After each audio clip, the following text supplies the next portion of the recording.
Hello बच्चों, कैसे हैं आप सब। I hope you all are doing great. Welcome to your SST classes.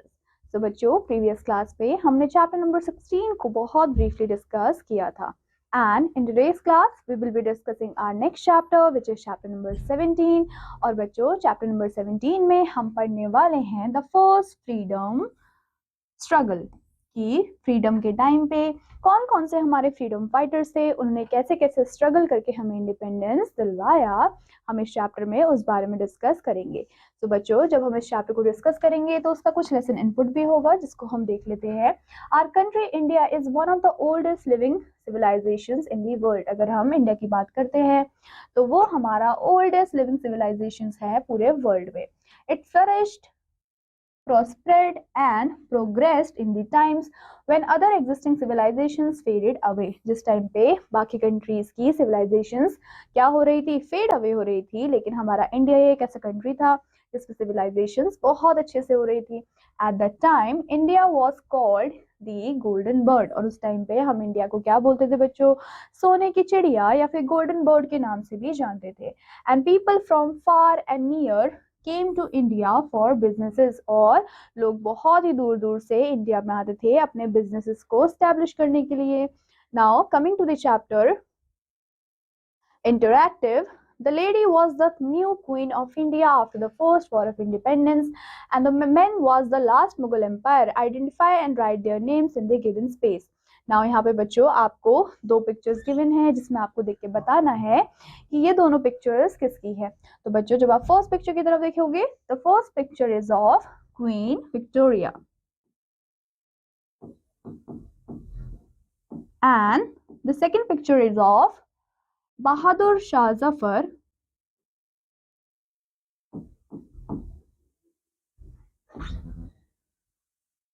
second, right?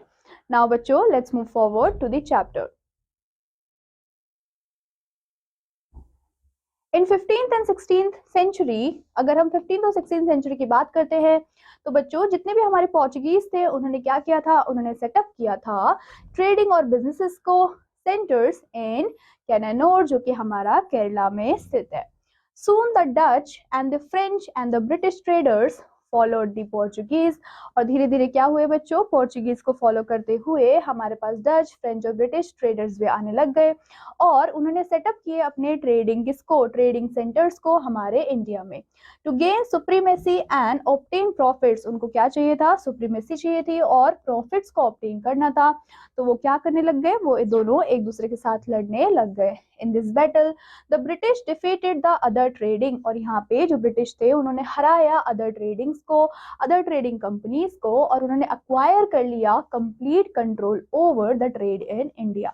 और वो इंडिया में जितने भी हमारे ट्रेड्स थे उन सभी को ही कंट्रोल करने लग गए। The English East India company was formed. और उसके बाद क्या हुआ, English East India Company form हुई। कब हुई बच्चों, 1600 AD में in England by a few rich merchants, जिनको एस्टैब्लिश किया था कुछ रिच मर्चेंट्स ने। इट ट्रेडेड विद इंडिया, उन्होंने ट्रेड किया इंडिया के साथ और उन्होंने अर्न किया बहुत ही बड़ा profit. The company set up its factories, उस कंपनी ने अपने फैक्ट्रीज को सेटअप किया, गोडाउन्स को सेटअप किया एंड फोर्ट्स को सेटअप किया। कहाँ पे बच्चों, सूरत में, चेन्नई में और कोलकाता में एंड मुंबई में। It try to increase it territories, अब वो क्या चाह रहे थे कि उनकी जितनी भी टेरिटरीज हैं वो और ज्यादा इंक्रीज हो जाए। किसके थ्रू बच्चों, वॉर्स के थ्रू या फिर उनके कनिंग मूव्स के थ्रू। नाउ ग्रेजुअली हुआ क्या बच्चों, जितने भी ब्रिटिशर्स थे वो बहुत ही ज्यादा पावरफुल हो गए फाइनेंशियली। उन्होंने क्या किया बच्चों, एडवांटेज लिया of the lack of the unity among Indian rulers. उस टाइम पे क्या था, जो हमारे इंडियन रूलर्स थे उनके बीच में यूनिटी नहीं थी, तो उन्होंने क्या किया बच्चों, उन्होंने उनके बीच में क्या किया, और ज्यादा फूट डाली और वो और ज्यादा पावरफुल बन गए। Over the next 200 years they gain control over most part of India. और उन्होंने क्या किया, इंडिया के ज्यादातर पार्ट्स में अपना कंट्रोल बना के रखा। Now coming to discontent among the Indians, the British wanted to reap more profits। अब जो ब्रिटिश थे वो चाहते थे कि उनको और ज्यादा प्रॉफिट मिले। Out of the trade with India. For this they adopted unfair and cruel means, और इसकी वजह से उन्होंने क्या किया, उन्होंने अडॉप्ट किया अनफेयर और बहुत ही ज्यादा क्रूअल मीन्स को, उन्होंने एक्सप्लॉइट किया जितने भी रिसोर्सेज थे उनको, और अपने बेनिफिट के लिए जितने भी रिसोर्सेज थे इंडिया के वो सारे ही खत्म करने लग गए। They did nothing to improve the conditions, वो कंडीशन को इम्प्रूव करने के लिए तो कुछ भी नहीं कर रहे थे। Farmers in Bihar were forced to grow indigo. अब बच्चों जो फार्मर्स थे, जो किसान थे बिहार के, उनको फोर्सफुली बोला गया कि आप इंडिगो को उगाओगे फॉर द टेक्सटाइल मिल्स। किसके लिए बच्चों? टेक्सटाइल मिल्स के लिए in England. The poor farmer faced starvation, और बच्चों जो पुअर फार्मर्स थे वो उन्होंने फेस किया बहुत ज्यादा भुखमरी को, स्टारवेशन को। सिमिलरली जितने भी हमारे इंडियन वीवर्स थे was ruined all the raw materials, उन्होंने जितने भी रॉ मटेरियल्स थे उन सबको ही खराब कर दिया। and was purchased by the British traders, और वो परचेस किससे करते थे बच्चों? वो करते थे हमारे इंडियन लोग से, और बहुत ही कम प्राइस पे उनको लेते थे और उनका फायदा भी नहीं होता था। The Indian traders were not allowed to trade, अब जितने भी हमारे इंडियन ट्रेडर्स थे उनको अलाउ भी नहीं था ट्रेड करना in articles of their choice. The British did not allow Indians to open mills, British ने अलाउ भी नहीं किया इंडियंस लोगों को कि वो अपने मिल्स या फिर फैक्ट्रीज को सेटअप कर सके। The kings and the nawabs to lose their freedom, इसी में ही जो इंडिया के किंग थे या फिर जो नवाब थे उन्होंने भी अपने फ्रीडम को खो दिया। उसके अलावा बहुत सारे ऐसे अनजस्ट, अनफेयर और रॉन्ग लॉज थे जो कि उन्होंने क्या किए, इंट्रोड्यूस करवाए, ताकि वो क्या कर पाए, ग्रैब कर पाए इंडियन किंगडम्स को। If a king died without an heir his kingdom was attached to the British part of the India. उन्होंने ये सारी चीजें क्या करी वहां पे, इंडिया के किंग्स के साथ करी। There was a feeling of insecurity, वहां पे क्या थी बच्चों, एक फीलिंग थी इनसिक्योरिटी की और डिसकंटेंट की among the ruling classes to.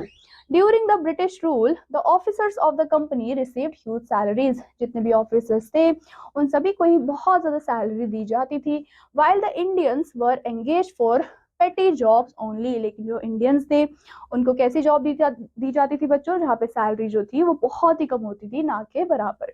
The Indian soldiers in the British army too were discontented. अब बच्चों अगर हम बात करें किसकी, इंडियन आर्मी की, जो कि ब्रिटिश के लिए काम करते थे, वो भी बहुत ज्यादा डिसकंटेंट हो गए थे as they were badly treated, क्योंकि उनको अच्छे से ट्रीट नहीं किया जाता था। All these factors led to general dissatisfaction, और इन्हीं सारे फैक्टर्स की वजह से इंडियंस के बीच में बहुत ज्यादा क्या आने लग गई, डिससेटिस्फैक्शन आने लग गई, और उनको गुस्सा आने लग गया against the British rule. Everybody including farmers, workers, traders, kings and nawab, उन सबको ही फेस करना पड़ा बहुत ही ज्यादा इनजस्टिस को। Now coming to the revolt, there were dissatisfaction and anger over the British rule among the general people.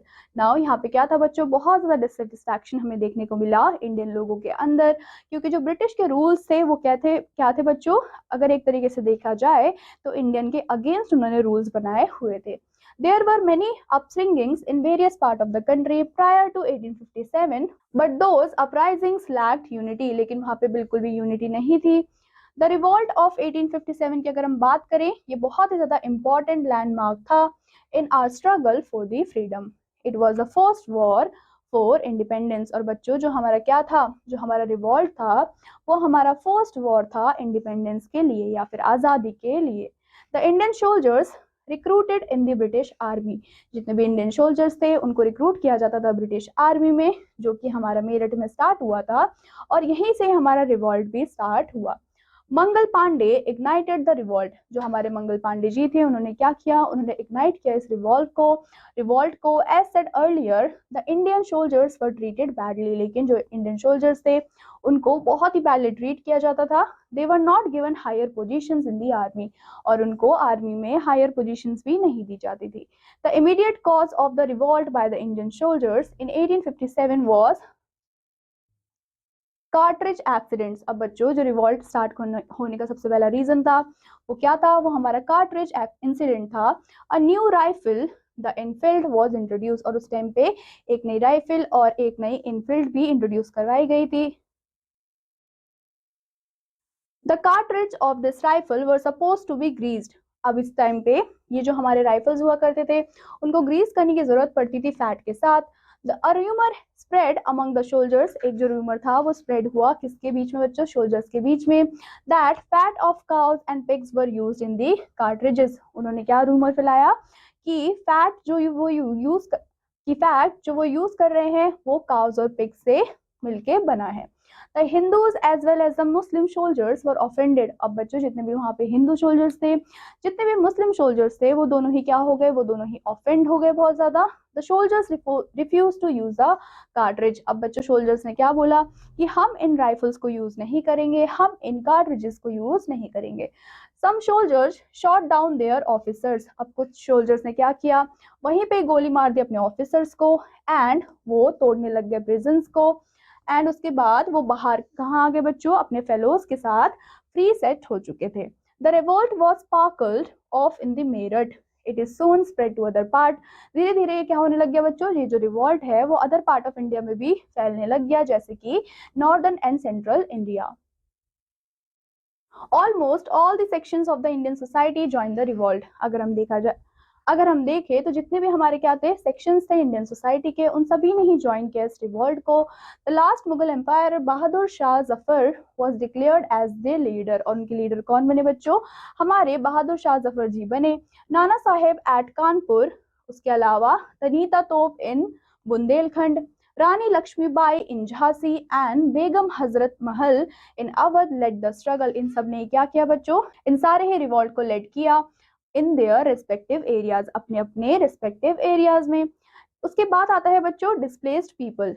British rule brought drastic changes. British rule ने बहुत सारे चेंजेस दिखाए थे हमारी कंट्री को, और बहुत सारे इंडियंस के लोगों की लाइफ भी जो थी वो चेंज हुई थी। Landlords who had for long enjoyed land and special privileges found themselves stripped of their land and left improvised. अब बच्चों जो लैंडलॉर्ड्स थे, जो उस लैंड के मालिक थे, वो भी कैसे हो गए थे, वो भी अपने सारे प्रिविलेजेस को खो चुके थे और वो इम्प्रोवाइज्ड हो चुके थे। Artisans who were patronized by the Indian rulers now had no patrons amongst the new British rulers and were out of work। अब बच्चों जितने भी हमारे क्या थे आर्टिसंस थे, उन सबको भी काम से निकाल दिया गया था। The subsidiary alliance had forced many kings to disband their armies। और क्या कहा गया, बहुत सारे किंग को ये भी बोला गया कि आप अपनी आर्मीज को डिसबैंड करोगे in order to meet the cost of maintaining the mandatory British troops, and this resulted in large scale employment। और इसी की वजह से क्या हुआ कि employment हमें उस टाइम पे बहुत ज्यादा देखने को मिली।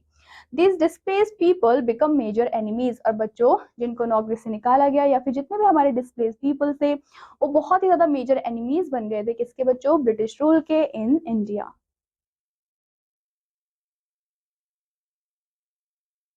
Now coming to suppression of revolt. In the beginning the revolt was an instant success। अगर हम बिगनिंग की बात करें तो शुरू में वो जो रिवॉल्ट था वो हमारा ग्रेट सक्सेस था, लेकिन बाद में क्या हुआ, with in a year it was crushed by the British. उसको बहुत ज्यादा क्रश कर दिया गया, खत्म कर दिया गया किसके द्वारा बच्चों, ब्रिटिश के द्वारा। The revolt had failed in its objective. जो रिवॉल्ट था वो अपने ऑब्जेक्टिव्स को फुलफिल नहीं कर पाया, और जितना भी हमारा ब्रिटिश का पावर था वो और ज्यादा बढ़ता चला गया। Although it did result in some far-reaching changes, लेकिन इसकी वजह से कुछ छोटे मोटे चेंजेस हमें देखने को मिले। The revolt of 1857 failed।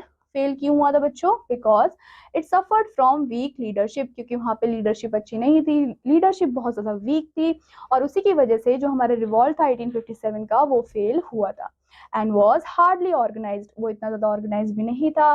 This proved a major handicap. इसने क्या प्रूव किया कि जो रिवॉल्ट था वहां पे बहुत ही मेजर हैंडीकैप था when dealing with the well trained and equipped British troops. उन्होंने देखा कि उनकी वीकनेस क्या थी कि जितने भी हमारे well trained and equipped British troops है उसके अगेंस्ट वो लड़ नहीं पा रहे थे। Also, the revolt failed to extend to all the parts of the country। और बच्चों जो रिवॉल्ट था वो क्या नहीं हो रहे थे, वो एक्सटेंड नहीं हो रहे थे इंडिया के डिफरेंट पार्ट्स में या फिर कंट्रीज में। And large sections of the population did not support. लेकिन अगर हम देखा जाए तो जो हमारी पॉपुलेशन थी, जिसमें से ज्यादातर पॉपुलेशन इस रिवॉल्ट को सपोर्ट भी नहीं कर रही थी। The British were able to use many divisions. वो बहुत सारे डिविजन्स को यूज कर रहे थे of Indian unit for their army in suppressing the revolt, ताकि वो क्या कर पाए बच्चों, वो इस रिवॉल्ट को सप्रेस कर पाए या फिर इसको बंद करवा पाए। The revolt however made an impact, लेकिन जो रिवॉल्ट था उसने क्या बनाया बच्चों, अपने एक इम्पैक्ट बनाया on the British power. The English East India company was replaced, जो बच्चों the English East India company थी उसको रिप्लेस कर दिया गया, किससे, ब्रिटिश क्राउन से। The revolt had created a sense of nation amongst the Indians, और इसी की वजह से, इस रिवॉल्ट की वजह से लोगों के बीच में क्या आई, एक फीलिंग आई कि हम सब एक हैं और हमें एकजुट होके इसको हराना है। एंड दीज नेशनलिस्टिक फीलिंग्स, और यही जो हमारी नेशनलिस्टिक फीलिंग्स थी, would eventually result in the freedom struggle, और इसी की वजह से क्या हुआ, हमें फ्रीडम स्ट्रगल किए, हमने इंडिपेंडेंस के लिए बहुत ज़्यादा फाइट की और हमें इंडिपेंडेंस भी मिली। इन्यूमरस इंडियंस लॉस्ट देयर लाइव्स, लेकिन इस बीच में क्या हुआ, बहुत सारे इंडियंस ने अपनी जान को गंवाया इस रिवॉल्ट के चक्कर में। Many were executed and imprisoned, अब बहुत सारे ऐसे लोग थे जिनको एग्जीक्यूट किया गया या फिर जेल के अंदर डाल दिया गया। The East India company was also dissolve, लेकिन जो ईस्ट इंडिया कंपनी थी वो भी डिसॉल्व हो चुकी थी। It's territories were taken over, जितनी भी उनकी टेरिटरीज थी उसको किसने ले लिया था बच्चों, ब्रिटिश गवर्नमेंट ले चुकी थी। Indian princes were allowed to rule their territories, लेकिन जो हमारे इंडियन प्रिंसेस थी उनके पास अथॉरिटी थी कि वो क्या कर सकते हैं, रूल कर सकते हैं उनकी टेरिटरीज को अंडर द ब्रिटिश अथॉरिटी, लेकिन जब वो रूल करेंगे तो वो किसके अंडर रूल करने चाहिए, ब्रिटिश अथॉरिटी के under. A new governor called the viceroy was appointed, अब बच्चों इस बीच में क्या हुआ, एक नए गवर्नर को क्या किया गया, अपॉइंट किया गया इंडिया में, ताकि वो रूल कर पाए country for the English queen. Now coming to the facts unlimited, तो फैक्ट्स अनलिमिटेड में बच्चों फर्स्ट फैक्ट हमें दिया हुआ है, the Indian rebellion of 1857 was a period of armed uprisings against the colonial authority of British East India Company in India between early 1857 and mid 1858। उसके बाद the period and events are often referred, हम उस period को या फिर events को ज्यादा refer करते हैं as the first war of Indian independence in India, as Indian mutiny और sepoy mutiny in Britain.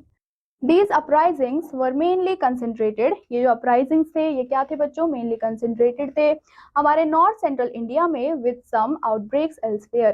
The first signs of brewing discontent involving incidents of an arson in containment areas begin to appear in January 1857.